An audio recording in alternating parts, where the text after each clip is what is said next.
कई देशों के साथ मुक्त व्यापार समझौते होने के बावजूद एक्सपोर्ट ग्रोथ नहीं होते देख सरकार कदम उठा सकती है। रिपोर्ट के मुताबिक एक्सपोर्ट को बढ़ावा देने के लिए सरकार मुक्त व्यापार समझौते की खामियों को दूर करने पर काम कर सकती है। इधर भारत और यूएई के बीच हुए मुक्त व्यापार समझौते के रिव्यू की गति को देखने के लिए वाणिज्य मंत्री पीयूष गोयल यूएई के दौरे पर है। सर, ऐसे में सवाल कई सारे हैं, आपसे समझना चाहेंगे कि भारत के एफटीएज में सबसे बड़ी दिक्कतें क्या हैं, रिव्यू की जरूरत क्यों पड़ रही है और क्या कुछ चुनौतियां हैं? भारत के एफटीए मुश्किल में है। मुश्किल में इस तरह से हैं कि भारत ने अभी तक जितने फ्री ट्रेड एग्रीमेंट किए हैं, और इनमें अगर आप सीपा को भी शामिल कर लें, जो कि और सीका जिनको कहा जाता है, कंप्रेहेंसिव इकोनॉमिक कोऑपरेशन एग्रीमेंट और पार्टनरशिप एग्रीमेंट, तो इनमें अधिकांश एफटीए में भारत के पक्ष में घाटा ज्यादा है। भारत निर्यात नहीं बढ़ा पा रहा है, आयात बढ़ रहा है। कुछ आंकड़े देखें तो आपको पता चलेगा कि भारत के जो बड़े व्यापार भागीदार, उसमें अमेरिका को अगर आप बाहर कर दें, तो जिन देशों के साथ प्रमुख रूप से एफटीए हुए हैं, उन सबके साथ भारत में आने वाला सामान उन देशों से ज्यादा है और भारत से जाने वाला सामान कम है। ये मोटा आंकड़ा है व्यापार का जो आपको दिखाई दे रहा है भारत का व्यापार घाटा और आयात और निर्यात की वृद्धि की आयात से कम रहती है। हालांकि ताजे व्यापार घाटे में इंपोर्ट थोड़ा घटा है, इसलिए हमें उस पर दबाव कम दिखाई दे रहा है। यूएई से और रूस से सोना, ऊर्जा और पेट्रोलियम की आयात में बड़ी बढ़ोतरी हुई है। निर्यात में जो थोड़ी सफलता भारत को मिली, और जापान और नीदरलैंड में स्मार्टफोन के निर्यात को लेकर है। सबसे बड़ा घाटा आसियान और यूएई के साथ है, और यही दो सबसे महत्वपूर्ण एफटीए पार्टनर भी हैं। तो एक एक अगर देश को हम समझने की कोशिश करें, एक एक एफटीए को समझने की कोशिश करें, तो लगेगा, हमें समझ में आएगा कि सरकार क्यों इन सब बहुत प्रचार के साथ बड़े बड़े एफटीए के बाद अब उनकी समीक्षा करने को मजबूर हुई है। जैसे आसियान को देखें, आसियान को अगर करीब से देखें तो साल दर साल करीब करीब आयात में 5% की बढ़ोतरी हो रही है। सोना, इलेक्ट्रॉनिक्स और पाम ऑयल सबसे बड़े आयात हैं। व्यापार घाटा लगातार बढ़ रहा है, आयात हमेशा निर्यात से आगे हैं। ज्यादा फायदा सिंगापुर, मलेशिया और थाईलैंड को मिल रहा है।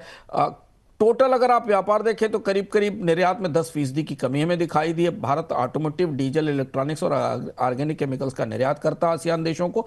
नुकसान ज्यादा है भारत का, क्योंकि भारत का प्रोडक्ट प्रोफाइल छोटा है, भारत के पास ज्यादा निर्यात के विकल्प नहीं है, इसलिए आयात बढ़ रहा है। ठीक इसी तरह जापान और दक्षिण कोरिया को देखें, बड़ी अर्थव्यवस्था है भारत के। जापान के साथ उच्च स्तर पर यात्राएं भी होती हैं, पर आयात निर्यात की तस्वीर बड़ी उल्टी है, बड़ी विपरीत है। जापान को निर्यात में बढ़ोतरी हमें दिखाई दी 31% की स्मार्टफोन की वजह से, आयात में 11% की बढ़ोतरी दिखाई दी। व्यापार स्थिति में अभी भी घाटा है, भारत के पक्ष में घाटा है, क्योंकि भारत ज्यादा आयात कर रहा है, स्मार्टफोन निर्यात से थोड़ी राहत है।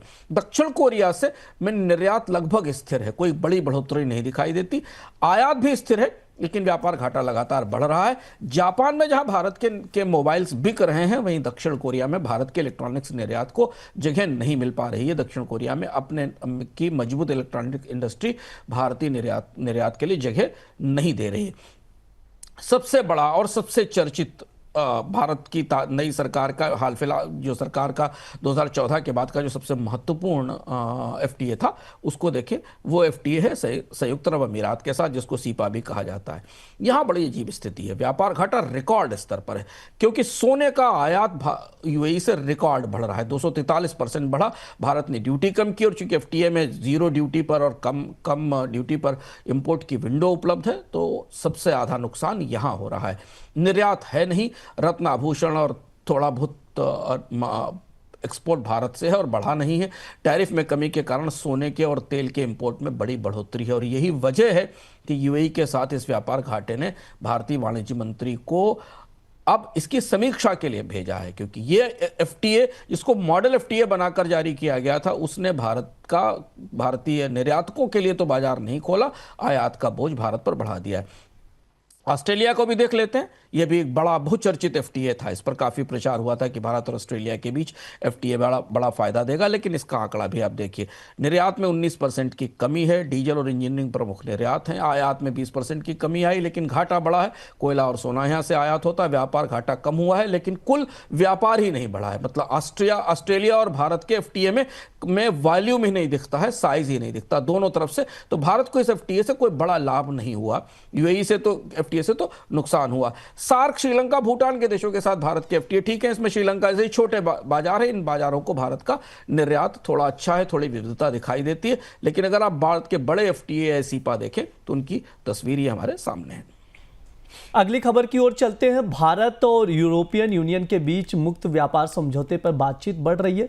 रिपोर्ट्स के मुताबिक इस समझौते में भारत की नज़र यूरोप से आने वाले निवेश तथा लीगल एंड अकाउंटिंग सेवाओं पर है। इसके अलावा यूरोपियन यूनियन का ज़्यादा ध्यान टेक्नोलॉजी और डिफेंस पर है। एक रिपोर्ट में यह भी कहा गया है कि मुक्त व्यापार समझौते में भारत को यूरोप के कार्बन टैक्स नियम से कुछ राहत मिल सकती है। सर, ये समझाइए थोड़ा सा कि क्या यूरोपियन यूनियन के साथ एफटीए पर बात बन जाएगी? कि सरकार की तरफ से इस बात के संकेत दिए जा रहे हैं कि एक मिनी ट्रेड डील, एक अर्ली हार्वेस्ट डील जैसी कोई परिस्थिति बन सकती है, जिसमें कि भारत और यूरोपियन यूनियन के साथ एक शुरुआती संधि हो जाए, जिसको एफटीए कहा जा रहा है। लेकिन अभी हम एफटीए के एनालिसिस को करते हुए आए हैं। भारत की सबसे बड़ी चुनौती इन एफटीएस को करने में यह है, जो बात हमें मौजूदा एफटीएस में भी दिख रही और ईयू के साथ भी दिख रही है, भारत के पास निर्यात के प्रोडक्ट्स की बड़ी प्रोफाइल नहीं है। बहुत सीमित उत्पाद हैं जिनका निर्यात होता है और वो सारे बाजारों में नहीं बिक पाते। यही चुनौती ईयू के साथ भी आने वाली है। इसलिए कोशिश की जा रही है भारत की तरफ से कि सर्विसेज के एक्सपोर्ट के लिए जगह बनाई जा सके, कुछ और चीजों के लिए ईयू के बाजार में विकल्प मिल सके। खींचतान ज्यादा बड़ी है क्योंकि ईयू चूंकि एक समूह है, तो इसलिए कई देशों को इस पर राजी करना पड़ता है। दूसरी तरफ एक बयान जो आज आया वो भी थोड़ा सा चौंकाने वाला था कि ईयू की जो चीफ है काजा कैलास, उन्होंने रूस के साथ भारत के रिश्तों का मामला उठा दिया। ये एक महत्वपूर्ण बात है जो ईयू और भारत के रिश्तों में बाधा बन सकता है, या जो ये नई ट्रेड डील होनी है, एफटीए होना है, इसमें बाधा बन सकता है। क्योंकि ईयू लगातार रूस को रोकने की कोशिश कर रहा है, युद्ध से अपने में को लेकर एक पूरी लामबंदी चल रही है। ऐसी स्थिति में ईयू के देश ये मान रहे हैं, अंदर खाने जो चर्चा चल रही है और जो भारत के पक्ष को भी पता है कि ईयू के कई देश ये मान रहे हैं कि जब तक रूस के साथ भारत के रिश्ते खत्म नहीं होते या दूरी नहीं बनाई जाती, ईयू को भारत के साथ इस तरीके की कोई ट्रेड डील नहीं करनी चाहिए। हालांकि भारतीय पक्ष उत्साहित है, उसको लग रहा है कि रूस से रिश्तों को अलग रखते हुए भी ये संधि हो सकती है। तो अगले 1 महीने के भीतर इस मामले में हमारे सामने तस्वीर साफ होकर आएगी।